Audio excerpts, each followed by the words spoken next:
அப்பாவோட பட்ட பெயர்னால தனக்கு எந்த விதமான லவ்வுமே வந்துட்டு சொந்த ஊரில் செட் ஆக மாட்டேங்குதுன்னு சொல்லி கோவிச்சிட்டு வெளியூருக்கு போய் வெளியூரில் இருக்கக்கூடிய ஒரு பொண்ணை லவ் பண்ணி அங்கேயே செட்டில் ஆகலாம் அப்படின்னு நினைக்கக்கூடிய ஒரு பையனோட கதையை வந்து கேள்விப்பட்டிருக்கீங்களா?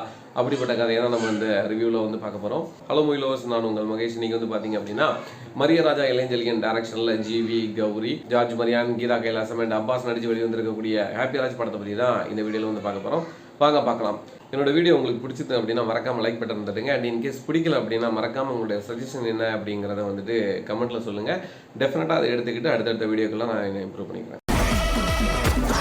ஹாப்பி ராஜ் படத்தோட ஸ்டோரி லைன் பார்த்தீங்க அப்படின்னா இன்ட்ரோல சொன்ன மாதிரி தான். ஜிவி வந்து பார்த்தீங்கன்னா சொந்த ஊரில் வந்துட்டு அப்பாவோட கோச்சிக்கிட்டு பெங்களூருக்கு வந்துட்டு ஒரு ஐடி ஜாபுக்கு வந்து வேலைக்கு போகிறாரு. அங்கே வேலைக்கு போய் அங்கே வேலை பார்க்கக்கூடிய ஹீரோயின் கௌரியை வந்து லவ் பண்ணி அந்த லவ் சக்ஸஸ் ஆகிடுது. ஸோ அதுக்கப்புறம் வந்து பார்த்தீங்க அப்படின்னா ஹீரோயின் அப்பாஸை மீட் பண்ணுறதுக்காக ஜிவியோட அப்பா ஜார்ஜ் மரியான் வந்து பெங்களூருக்கு வராப்புல. பட் அந்த மீட்டிங்னால வந்துட்டு ஹீரோயினுக்குள்ளே வந்துட்டு பிரச்சனை வந்துடுது. அது பிரேக்கப்பாக மாறிடுது. அதுக்கப்புறம் வந்துட்டு ரெண்டு பேர் ஒன்று சேர்ந்தாங்களா இல்லையா அப்படிங்கிறதா இந்த படத்தோட மீதி கதை. இந்த படத்தோட ஃபர்ஸ்ட் ஹாஃப் வந்து சுத்தமாக எனக்கு பிடிக்கவே இல்லைங்க. ஆல்மோஸ்ட் ஏன்டா அந்த படத்துக்கு வந்து உட்காந்தோம் அப்படின்னு ஃபீல் பண்ணுற அளவுக்கு அந்த ஃபர்ஸ்ட் ஹாஃப் வந்துட்டு எடுத்து வச்சிருக்காங்க. இப்போ ஃபர்ஸ்ட் ஹாஃப் வந்து பார்த்தீங்கன்னா பிலோ ஆவரேஜ் லெவல் தாங்க. பட் இதெல்லாம் வந்துட்டு தூக்கி சாப்பிட்ற மாதிரி இன்டர்வல் போர்ஷன்லேருந்து ஆரம்பித்து செகண்ட் ஹாஃப்லேருந்து கிளைமேக்ஸ் வரைக்கும் வந்து பார்த்தீங்கன்னா படம் வந்து வேற லெவலில் இருந்ததுங்க. அபோவ் ஆவரேஜ் அப்படின்னு கூட சொல்லிக்கலாம். ஸோ இந்த படத்தில் நடித்த நடிகர்களோட ஆக்டிங் பற்றி பார்த்தோம் அப்படின்னா டெஃபினட்டாக வந்துட்டு நான் வந்து ஜார்ஜ் மரியான் சார் கிட்ட தான் ஆரம்பிக்கணும்னு நினைக்கிறேங்க. ஜிவி சார் தப்பாக நினச்சிக்காங்க. டெஃபினட்டாக இந்த படத்தோட ஹீரோ வந்து என்னை பொறுத்தவரை வந்து ஜார்ஜ் மரியான் சார் தான். ஏன்னா அந்த அளவுக்கு அவரோட பெர்ஃபார்மன்ஸ் வந்து பார்த்தீங்கன்னா செகண்ட் ஹாஃப் முழுக்க வந்துட்டு கம்ப்ளீட்டாக வந்து நிரம்பி இருக்கு. இன்டர்வல் முடிச்சு சீட்டில் வந்து உட்கார்ந்தோன்னா ஜார்ஜ் மரியான் வந்துட்டு ஒரு சீன் வந்து பேசுவாப்பில் பாருங்க. ஜார்ஜ் மரியான் வந்துட்டு ஜிவியை மட்டும் இல்லை வந்துட்டு இந்த படத்தையே வந்துட்டு தன்னோட தோளில் தூக்கி சுமந்திருக்காரு அப்படிங்கிற மாதிரி தான் சொல்லணும். செகண்ட் ஹாஃப் முழுக்க வந்து பார்த்தீங்கன்னா ஜார்ஜ் மரியான் மட்டும் தான் தெரியுதாப்புல. அந்த அளவுக்கு வந்துட்டு ரொம்ப ஸ்ட்ராங்கான கேரக்டர், ரொம்ப ஸ்ட்ராங்கான ரைட்டிங் வந்துட்டு அவரோட கேரக்டருக்கு வந்துட்டு டேரக்டர் வந்து கொடுத்துருக்காரு. அண்ட் ஜார்ஜ் மரியான் மட்டும் அந்த மாதிரி பெர்ஃபார்மன்ஸ் கொடுக்கல அப்படின்னா ஃபர்ஸ்ட் ஹாஃப் மாதிரி வந்து செகண்ட் ஹாஃப்மே வந்துட்டு பார்த்தீங்கன்னா பிலோ ஆவரேஜ் லெவலில் தான் போயிருக்கும். பட் அதெல்லாம் தாண்டி வந்து பார்த்தீங்கன்னா because of George Maryan second half வந்து பார்த்தீங்கன்னா அபோவ் ஆவரேஜ் லெவலில் வந்துட்டு இருந்திருக்குங்க. அதே மாதிரி வந்து பார்த்தீங்கன்னா அடுத்து வந்துட்டு ஜார்ஜ் மரியான் சாரோட ஒய்ஃப் அண்ட் ஜிவியோட அம்மாவை நடித்த கீதா கைலாசம். ஸோ மேடம் வந்து பார்த்தீங்க அப்படின்னா ஃபர்ஸ்ட் ஹாஃபில் வந்து அவங்களோட நடிப்பு ஃபர்ஸ்ட் ஹாஃபில் யாருமே வந்து பெருசாக தெரியலன்னு வச்சுக்கோங்களேன்.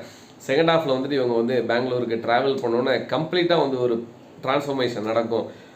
என்ன நடிப்புன்றீங்க ரெண்டு பேரும், அது ஜார்ஜ் மரியான் சாரும் கீதா கைலாசம் ரெண்டு பேரும் வந்து போட்டி போட்டு நடிச்சிருக்காங்கன்னு நினைக்கிறேங்க. அந்த அளவுக்கு ரெண்டு பேரும் வந்து நடிப்பில் பின்னி பெடல் எடுத்திருக்காங்க. ஸோ அதே மாதிரி ஜிவியோட நடிப்பு வந்து பார்த்தீங்கன்னா ஆஸ் யூஷுவல் அவர் வந்துட்டு எல்லா மூவிலையும் நடிக்கிற மாதிரி அவரோட ஸ்டைலில் வந்துட்டு செம்மையாக பெர்ஃபார்மன்ஸ் பண்ணியிருக்காரு. அதே மாதிரி ஹீரோயினோட நடிப்பு, கௌரியோட நடிப்பு வந்து பார்த்தீங்க அப்படின்னா ஒரு ஐடியில் ஒர்க் பண்ணக்கூடிய ஒரு பொண்ணா செம்மையாக அவங்களுக்கு கொடுத்த ஒரு ரோலை வந்துட்டு செம்மையாக பெர்ஃபார்மன்ஸ் பண்ணியிருக்காங்க அப்படிங்கிற மாதிரி தாங்க சொல்லணும். ஸோ டெக்னிக்கல் ஆஸ்பெக்ட் பற்றி பேசணும் அப்படின்னா டெஃபினட்டாக எடிட்டிங் வந்து பார்த்தீங்கன்னா கொஞ்சம் லைட்டாக மாடிஃபை பண்ணியிருந்தோம் அப்படின்னா ஃபர்ஸ்ட் ஹாஃப் வந்து நான் சொன்ன பார்த்தீங்களா பிலோ ஆவரேஜ் அந்த கேட்டகரியில் வந்திருக்காது அப்படிங்கிற மாதிரி இருக்கும். ஏன்னா ஆக்சுவலாக மூவி எங்கே ஸ்டார்ட் ஆகுது அப்படின்னு வந்து பார்த்தீங்கன்னா அப்பாஸும் ஜார்ஜ் மரியான் சாரும் மீட் பண்ணக்கூடிய அந்த ஹோட்டல் இருக்குது பார்த்தீங்களா, அந்த இடத்துல இருந்து தான் ஆக்சுவலி படமே வந்து பார்த்தீங்கன்னா வேற டோனில் மாறிடுச்சு. இன்கேஸ் வந்து எடிட்டிங்கில் வந்துட்டு இதை வந்து ஸ்டார்டிங்லேயே கொண்டு வந்து அதுக்கப்புறம் நடக்கக்கூடிய விஷயங்கள் எல்லாமே வந்து ஒரு ஃப்ளாஷ்பேக் இல்லைனா வந்துட்டு வேற டோனில் இல்லைனா ஒரு நான் லீனியர் மாதிரி காமிச்சிருந்தாங்க அப்படின்னா படம் வந்து பார்த்தீங்கன்னா கம்ப்ளீட்டாக வந்துட்டு டிஃப்ரெண்ட்டாக இருந்திருக்கும். And first half second half ரெண்டுமே வந்து பார்த்தீங்கன்னா ஆடியன்ஸ்க்கு வந்துட்டு பிடிச்சிருக்கும் அப்படிங்கிற மாதிரி தான் எனக்கு வந்து பர்சனலாக தோணுது. பட் ஆஸ் எ கிரியேட்டராக வந்து பார்த்தீங்கன்னா டேரக்டர் ஆகட்டும் அண்ட் அவங்களோட டெக்னிக்கல் டீம் ஆகட்டும் வேறு மாதிரி திங்க் பண்ணியிருப்பாங்க. பட் ஆக்சுவலி வந்து பார்த்தீங்கன்னா அது வந்துட்டு ஃபர்ஸ்ட் ஹாஃபில் ஒர்க் ஆகலை அப்படிங்கிற மாதிரி தான் தோணுது. ஸோ அதுக்கப்புறம் சினிமாட்டோகிராஃபி வந்து பார்த்தீங்க அப்படின்னா பெங்களூரை இன்னும் ரொம்ப அழகாக நிறைய விஷயங்கள் வந்து காமிச்சிருக்கலாம் அப்படிங்கிற மாதிரி தான் தோணுது. ஏன்னா பெங்களூரில் ஐடி செக்டார் இருக்கக்கூடிய நிறைய ஏரியாக்களில் வந்து பார்த்தீங்கன்னா டிராஃபிக் ஜாம்ஸ் வந்து ரொம்ப அதிகமாக இருக்கும். அண்ட் பெங்களூரோட நைட் லைஃப் வந்து பார்த்தீங்கன்னா வேற லெவலில் இருக்கும். இந்த மாதிரி பெங்களூரில் வந்துட்டு ஈச் அண்ட் எவ்ரி ஏரியா வந்துட்டு ஈச் அண்ட் எவ்ரி செக்மெண்ட்ஸ் வந்து பார்த்தீங்கன்னா நிறைய டிஃப்ரெண்ட்டாக காமிச்சிருக்கலாம் அப்படிங்கிற மாதிரி தான் தோணுது. அதர் தன் தட் சினிமாட்டோகிராஃபி இந்த படத்தில் வந்துட்டு ரொம்ப நல்லாவே ஒர்க் அவுட் ஆயிருக்கு. ஸோ அடுத்து மியூசிக் வந்து பார்த்தீங்க அப்படின்னா ஜஸ்டின் பிரபாகரன் அவரோட மியூசிக் வந்துட்டு இந்த படத்தில் வந்துட்டு ஃபர்ஸ்ட் ஹாஃபில் எல்லாமே வந்து பார்த்தீங்கன்னா ஃபர்ஸ்ட் ஹாஃபில் வந்துட்டு எதுவுமே பெருசாக ஒர்க்கே ஆகலைங்க.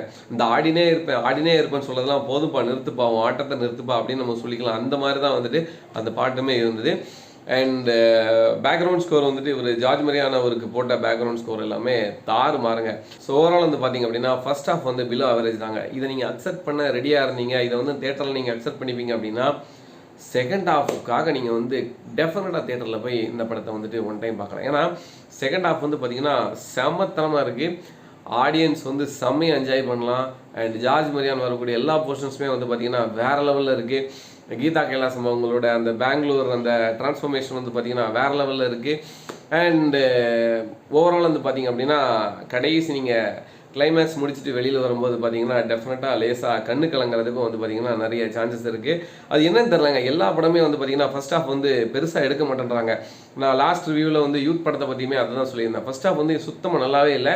அண்ட் செகண்ட் ஹாஃபில் வந்து பார்த்தீங்கன்னா கம்ப்ளீட்டாக வந்து டோனே மாறிடுச்சு. இந்த படத்துலையும் அதே மாதிரி தான். செகண்ட் ஹாஃப் வந்து பார்த்தீங்கன்னா வேறு லெவலில் இருக்குது. கிளைமேக்ஸ் போர்ஷன்லாம் எமோஷன்ஸ் வந்து ரொம்ப அதிகமாக இருக்கிற மாதிரி தான் இருக்குது. ஸோ டெஃபினட்டாக வந்துட்டு இந்த வீக்கில் உங்களுக்கு டைம் கிடைச்சிது அப்படின்னா அந்த படத்தை தேட்டரில் போய் பார்த்துட்டு உங்களோட ஒப்பீனியன் என்ன அப்படிங்கிறத மறக்காம எனக்கு கமெண்ட் பாக்ஸ் சொல்லுங்கள். மீண்டும் இன்னொரு வீடியோவில் சந்திக்கலாம். பாய்.